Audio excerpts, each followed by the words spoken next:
नमामि। मैं नमन करता हूँ। आज हमारा विषय है पुत्र को पिता की सीख। पिता द्वारा पुत्र को बताया जा रहा है कि तुम्हें काम करते समय क्या करना चाहिए। तो पिता पुत्र से पूछता है कि दर्पण का उपयोग तुम किस लिए करते हो। पुत्र बताता है चेहरा देखने के लिए। इसी तरह से तुम जो भी काम करते हो, शरीर से करते हो, वाणी से करते हो या मन से करते हो, उसमें भी तुमको उसी तरह से देखना चाहिए, समझना चाहिए, सोच विचार कर काम करना चाहिए। तो कोई भी काम जब तुम करते हो तो काम करने के पहले, मतलब कर्म करने के पहले और कर्म करते समय और कर्म करने के बाद, ये तीन अवस्था में तुमको हमेशा देखना चाहिए, सोचना समझना चाहिए, विचार करना चाहिए।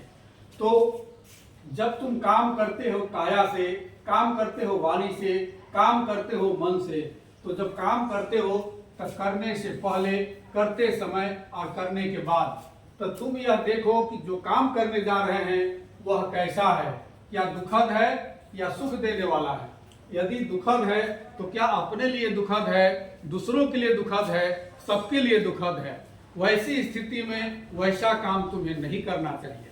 आदि यदि वो तुम्हारे लिए सुखद है, दूसरों के लिए सुखद है, सबके लिए सुखद है, तो वैसा काम करना चाहिए। सिर्फ काम ही नहीं देखो कि यह काम कैसा है, यह देखो कि कार्य जो तुम करने जा रहे हो, जो तुम कर्म करने जा रहे हो, उसका रिजल्ट कैसा आता है, उसका परिणाम कैसा है। यदि परिणाम दुखद है तो उसे देखो कि अपने लिए दुखद है, दूसरों के लिए दुखद है, सबके लिए दुखद है, तो वह कार्य तुम्हें नहीं करना चाहिए।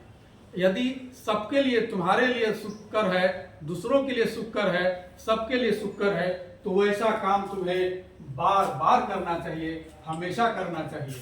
तो यह चीज हमेशा ध्यान रखना है कि अपने लिए, दूसरों के लिए, सबके लिए इस चीज को हम हमेशा देखेंगे। जब देखते हैं काम करने से पहले, काम करते समय भी इस चीज को दिमाग में रखेंगे, उसका आकलन करेंगे, समीक्षा करेंगे।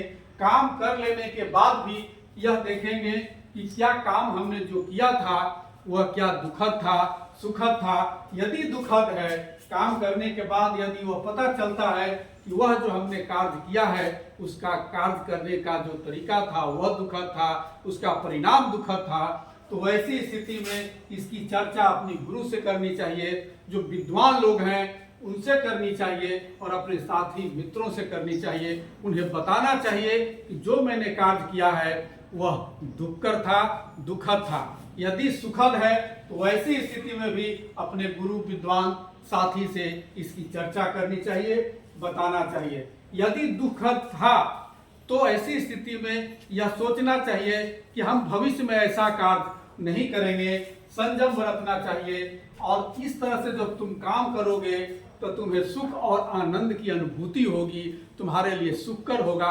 आनंदित जीवन जीने के लिए होगा। और फिर पिता कहता है अपने पुत्र से कि तुम्हें यह भी सीख लेनी चाहिए कि झूठ कभी नहीं बोलना है, यहाँ तक कि हंसी मजाक में भी झूठ कभी नहीं बोलो। यह वर्णन जो अभी हम लोगों ने चर्चा किया है, इसका वर्णन भगवान बुद्ध ने अपने पुत्र राहुल को बताया है। यह जो सीख दिया है, इसका वर्णन मध्यम निकाय के अमलट्ठ राहुलोवाद सूत्र में मिलता है। तो यही आज का हमारा विषय था, पुत्र को पिता की सीख। सार सार सार।